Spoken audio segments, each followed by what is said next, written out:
नाभादास जी कौन है? अरे सतयुग त्रेता द्वापर के भक्तों के चरित्र से ग्रंथ भरे पड़े हैं। पर ठाकुर जी से पूछा, क्या कलयुग में भी मिलोगे आप? क्या कलयुग में भी कृपा करोगे? ठाकुर जी ने कहा, कलयुग के जीवों पर कृपा करने के लिए और श्री भगवान को माला धारण कराने के लिए ही श्री नाभादास जी इस धराधाम पर अवतार लेकर आए। नाभा जी कौन है? जिन्होंने कलिकाल के जीवों पर कृपा करने के लिए भक्तमाल के जैसा पवित्रतम ग्रंथ प्रकट किया।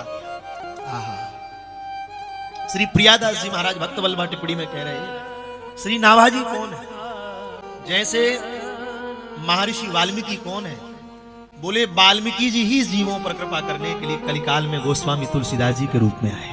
इसी भक्तमाल जी में लिखा है, कली कुटिल जीव निस्तार हितै वाल्मीकि तुलसी भय।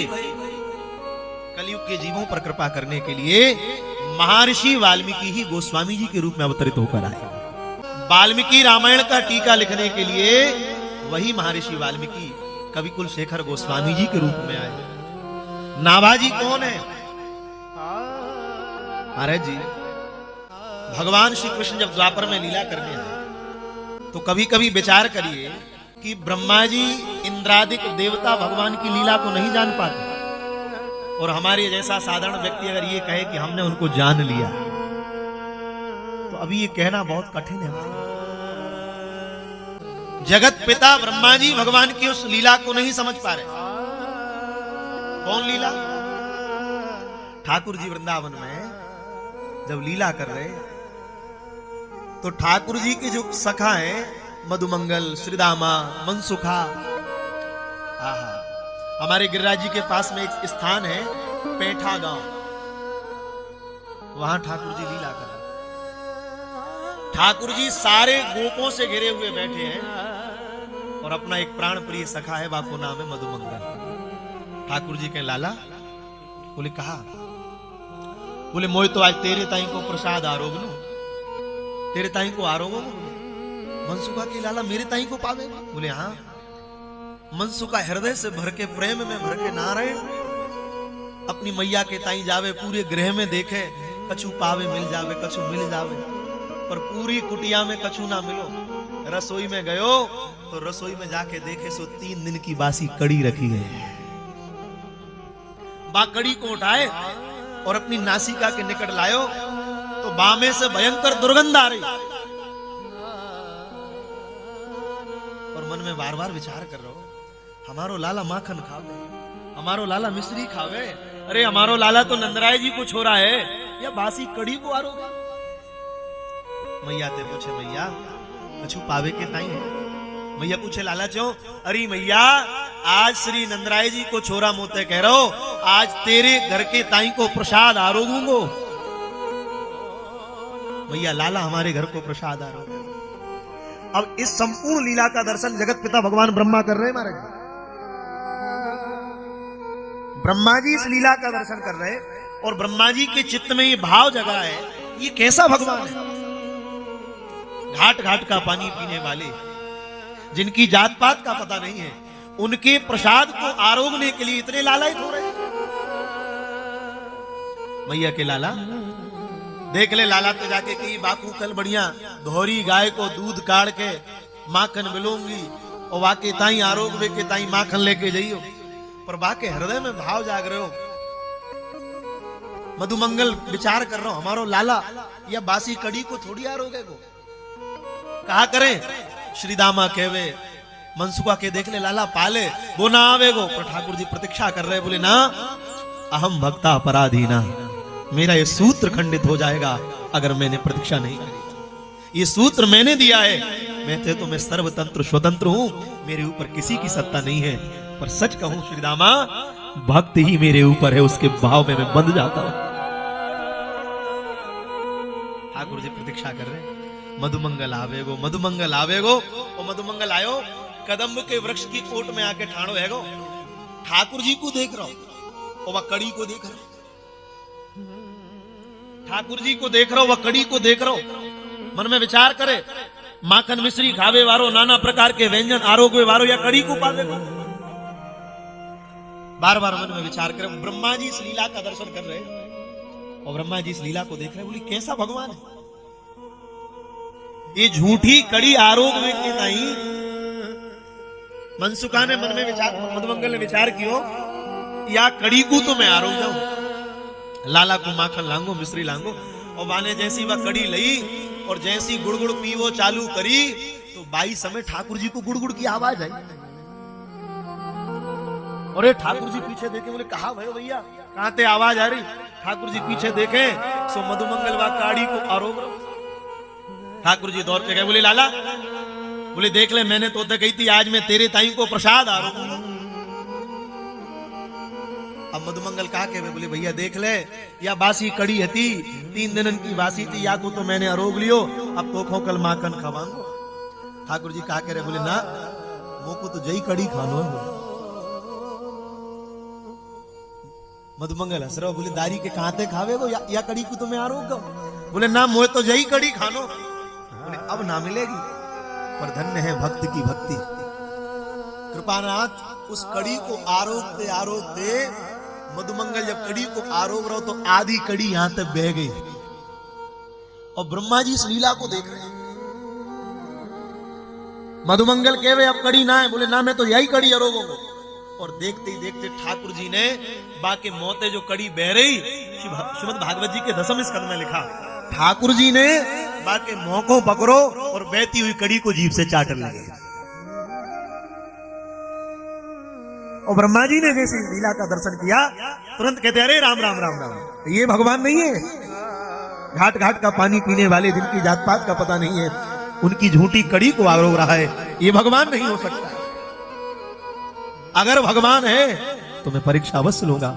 भगवान के प्राण प्रिय सखाओं को गायों का हरण करके जब जगत पिता ब्रह्मा जी ले गए तो भगवान पीछे देखते हैं, आज गैया नहीं, आज सखा नहीं है। ठाकुर जी बार बार कहे कि यहीं गैया छोड़ के गए हो तो यहीं सखा थे, कहां गए। नेत्र बंद के ठाकुर जी ने देखे तो ब्रह्मा जी सबका हरण करके ले गए। आहा, ठाकुर जी मधुर मधुर मुस्कुराने लगे और मुस्कुराकर ठाकुर जी कहते बोले अच्छा बेटा को पिताजी में भ्रम हो गया। बोले बेटा कौन है? श्री ब्रह्मा जी। और पिता कौन है? साक्षात श्री नारायण, भगवान नारायण है।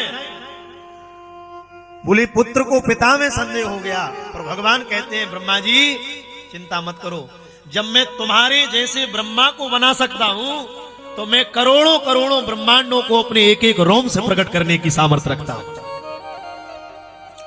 और भगवान ने नेत्र बंद करके अपने उसी भाव से गायों को प्रकट कर दिया, ग्वालों को प्रकट कर दिया। श्री गर्ग संहिता में लिखा महाराज जी, 1 वर्ष तक वही ठाकुर जी गैया बन के ब्रज में विचरण कर रहे हैं, वही ठाकुर जी ग्वाल बाल बनकर विचरण कर रहे हैं। और 1 वर्ष बाद जब ब्रह्मा जी ने वहां से भूमि पर दर्शन किया तो आज पश्चाताप की अग्नि में जल रहे हैं, मैंने भगवान का कितना बड़ा अपराध कर दिया। भगवान के चरणों में गिर गए, हे नाथ हमको क्षमा कर दो, हमने अपराध कर दिया है। भैया 40 श्लोकों में स्तुति करिए। अविस्मृति कृष्ण पदार विंदयो क्षीणोत्य भद्राणि शमं तनोति चा सत्वस्य शुद्धिं परमात् भक्ति ज्ञानं च विज्ञान विराग युक्तम्। चरणों में गिर गए ब्रह्मा जी और भगवान से कहते बस अब हमको क्षमा कर दो, हम आपको पहचान गए। बहुत ध्यान से सुनिए, 40 श्लोकों में स्तुति करने के बाद भी भगवान श्री कृष्ण श्री ब्रह्मा जी से बोले नहीं। अरे एक बार एक आध श्लोक तो सुन लेते, पर बोले नहीं। और क्या कह दिया? बोले जाओ मेरा श्राप है तुम्हारे लिए। श्राप क्यों दे रहे हो? अरे आप नहीं तो ये कहा है, सबसे बड़ी क्या है? शरणागति। हम बहुत विनम्रता पूर्वक निवेदन करें, अरे जीवन में कितना बड़ा अपराध बन जाए, एक बार श्री ठाकुर जी के चरणों में आकर लिपट जाओ, ठाकुर जी अपराधों की तरफ नहीं देखते, वो क्षमा कर देते। हमारे पूज्य महाराज श्री कहते हैं जिससे कभी गलती ना हो उसे भगवान कहते हैं, और जो गलती करके स्वीकार कर ले उसे इंसान कहते हैं। अरे संसार में कौन ऐसा है जिसके द्वारा गलती ना हो, पर जिससे कभी गलती ना हो उसे भगवान कहते हैं, और जो गलती करके स्वीकार कर ले उसे इंसान कहते हैं, और जो गलती करके कबूल ना करे उसे बेईमान कहते हैं, और जो अड़ा रहे सदा गलती पर उसे शैतान कहते हैं। कौन ऐसा है, हम आपसे पूछना चाहते हैं। रामचरितमानस में राम जी ने चित्रकूट की धरती पर 99 रास करे। अभी कली में गोपी गीत की कथा विश्राम करेंगे। रामायणों में वर्णन आया कि राम जी ने चित्रकूट की धरती पर 99 रास किए। 100वां होता है महाराज।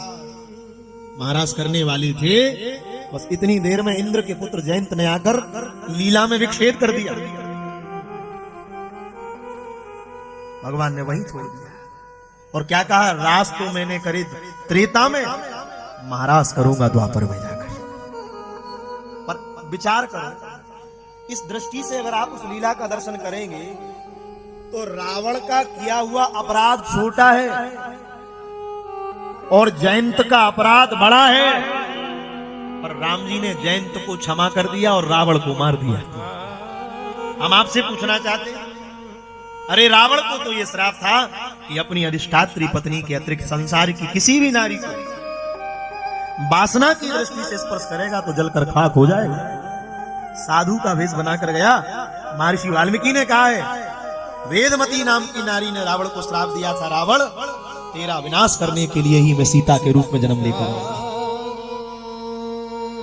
और जयंत ने कितना बड़ा अपराध किया, भगवती को जाकर चोंच मारी। राम जी ने तरकस से तीर निकाल कर छोड़ा, बोले 14 लोगों में तुझे कोई छोड़ने वाला नहीं है। सबके पास गया पर जयंत को किसी ने नहीं बचाया। तब नारद जी के चरणों में गिर गया, बोले बचा लो।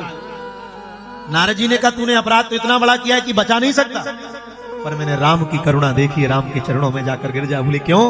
बोले राम जैसा नगीना नहीं सारी जग की बजरिया में। राम के जैसे तो केवल राम ही है, उनके जैसा दूसरा कोई है ही नहीं।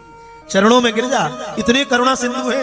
उनका एक नाम है भैया, अकारण करुणा वरुणालय। संसार कारण देखता है तब कृपा करता है, ठाकुर जी कारण नहीं देखते, ठाकुर जी तो बिना कारण के ही कृपा कर देते हैं।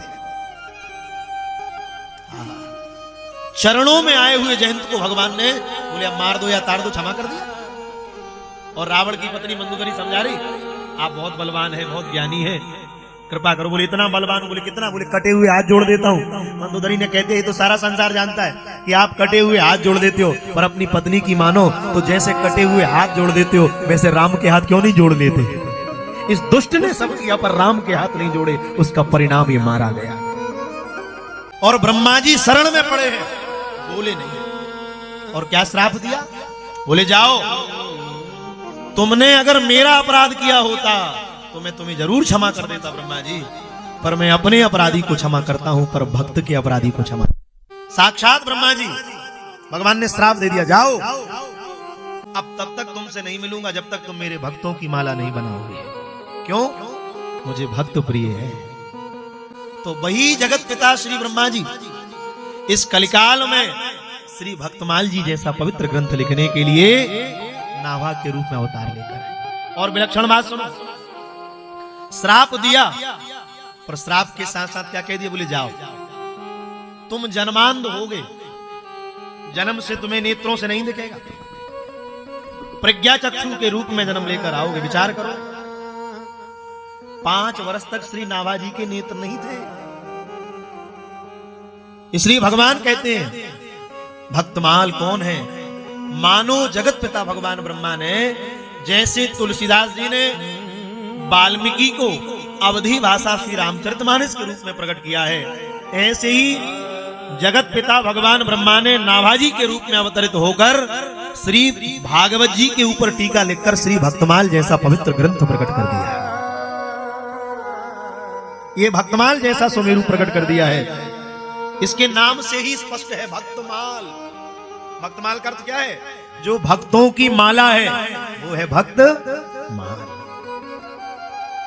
और ठाकुर जी अपने कंठ में भक्तों की माला को धारण करते हैं भगवान कह रहे हैं पुष्पों की माला मेरे लिए स्वीकार है, पर पुष्पों की मोती की अनन्य पदार्थों की माला मुझे इतनी प्रिय नहीं है जितनी मेरे लिए अपने भक्तों की माला प्रिय है।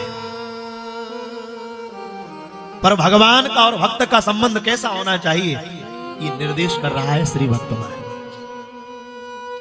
नाभादास जी महाराज जी, नाभा जी का शरीर राजस्थान का है। प्रिया भागवत श्री भक्तमाल जी में तो नहीं लिखा कहीं कि उनके जन्म के संबंध में लिखा, पर श्री भक्तमाल जी पर श्री प्रियादास जी महाराज ने जो टीका लिखा है, जिसे भक्त वल्लभा टिप्पणी कहते हैं, वहां श्री नाभा जी के जन्म के विषय में उन्होंने स्मरण किया है। ये कौन है? महाराज जी हनुमान वंश में जन्म हुआ नाभा जी, इनके वंश का नाम है हनुमान वंश। हनुमान वंश में जब श्री नाभा जी अवतरित होकर आए तो जन्मांध थे, नेत्रों से दिखता नहीं था। गांव में भयंकर अकाल पड़ा, नेत्रों से दिखता नहीं था। 5 वर्ष के हो गए। आहा, माता पिता ने विचार किया इस अंधे को लेकर हम कहां जाएंगे, इसको तो नेत्र है नहीं, हम तो अपने आप को बचा नहीं पा रहे, हम अपना भरण पोषण नहीं कर पा रहे, इस अंधे को लेकर और कहां जाएंगे, क्या करें। उसी समय श्री नाभादास जी महाराज को 5 वर्ष की अवस्था है महाराज। 5 वर्ष के बालक को घनघोर जंगल में ले जाकर छोड़ दिया। यही महीना चल रहा था चैत वैशाख का। अब विचार करो, 5 वर्ष का बालक जिसे नेत्रों से नहीं दिख रहा, छोड़ दिया ले जाकर। और उसी समय महाराज जी श्री कीलदेव जी महाराज और श्री अग्रदास जी महाराज आकाश मार्ग से चले आ रहे थे, हरिद्वार का कुंभ पूर्ण करके आकाश वृत्ति के महात्मा थे। जब आकाश मंडल से चले आ रहे तो घनघोर बीहड़ जंगल दिखा। उस जंगल में एक 5 वर्ष का बालक खड़ा हुआ है। श्री कीलदेव जी महाराज ने कहा, अग्रदेवाचार्य जी, इस घनघोर जंगल में एक नन्हा सा बालक खड़ा हुआ है। तुरंत आकाश वृत्ति से नीचे उतरे और उस बालक से जाकर पूछा, बच्चा कौन हो तुम? हाथ जोड़कर कहा, महाराज जी हमको दिखता नहीं है, हमको दिखता नहीं है, नेत्रों से नहीं दिखता। श्री कीलदेव महाराज जी ने जैसे ही विचार किया कि इसको नेत्रों से नहीं दिखता और इस घनघोर जंगल में क्या कर रहे हो अकेले? बोले माता पिता ने जन्म दिया, पर क्या बताएं दुर्भाग्य ऐसा था कि हम जन्म से अंधे हैं। तो माँ बाप बार बार कहते थे हम तो भूख प्यास के कारण मरी रहे, तेरे जैसे अंधे को लेकर और कहां जाएंगे। महाराज जी गांव में भयंकर अकाल पड़ा है, पीने के लिए जल नहीं है, क्षुधा मिटाने के लिए भोजन नहीं है। माँ बाप ने विचार किया और विचार करके हमको इस घनघोर जंगल में छोड़ गए। यहाँ तो हमको नेत्रों से दिखता नहीं, कहां जाएं? आहा, जैसे ही अग्रदेवाचार्य जी महाराज ने सुना, आंखों से आंसू आने लगे और श्री कीलदेव जी महाराज से कहते, महाराज यह है संसार की प्रीति, देख लिया? अरे जिन्होंने जन्म दिया है उन्होंने भी त्याग कर दिया।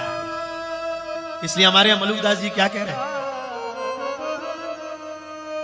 जगत में झूठी देखी प्रीत, जगत में झूठी देखी प्रीत। बोले क्यों? बोले अपने ही सुख सो सब लागे, क्या दारा क्या मीत। इस संसार की प्रीति सब झूठी है। क्यों?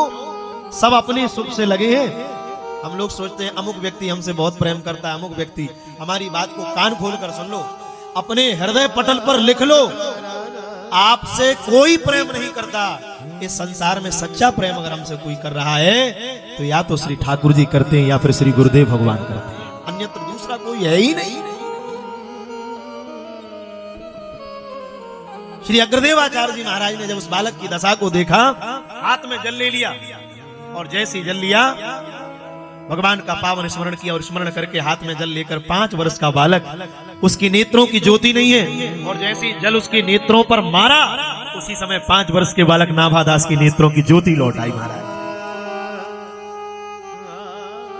आज 5 वर्ष बाद नाभा जी ने संसार देखा है। जन्म तो हो गया था 5 वर्ष पहले, पर संसार नहीं देखा था। आज 5 वर्ष बाद जब संसार देखा तो किसे देख रहे हैं? बोले नेत्र खुले तो सामने श्री सदगुरुदेव भगवान खड़े हुए हैं। श्री सद्गुरुदेव खड़े हैं, श्री चरणों में साष्टांग लेट गए। कहा जाओ बच्चा, जहां जाना है वहां जाओ। चरण पकड़ लिए, कहां जाए? अरे जन्म देने वालों ने तो पहले ही छोड़ दिया था, जन्म जिन्होंने दिया था उन्होंने तो पहले ही छोड़ दिया। गुरुदेव आपने दास को नेत्रों की ज्योति दी है, अब तो ये जीवन जो बचा है ये आपके श्री चरणों कमलों में ही रचा।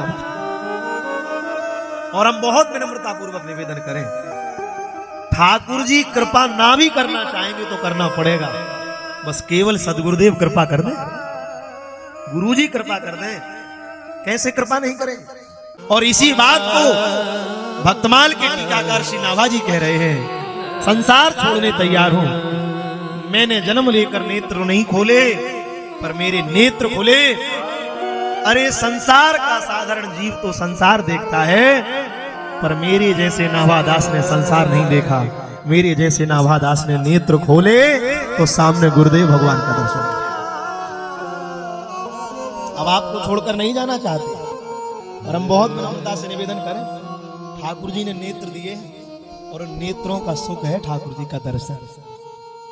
हमारे वृंदावन के महान संत मानव सेवा संघ वाले स्वामी शरणानंद जी प्रज्ञा चक्षु थे, प्रज्ञा चक्षु, नेत्रों से नहीं दिखता था, पर दास ने अपने विद्यार्थी जीवन में पूज्य गुरुदेव से सुना, जब जब वृंदावन रहते थे तो बांके बिहारी का दर्शन करने भैया दोनों समय जाते थे।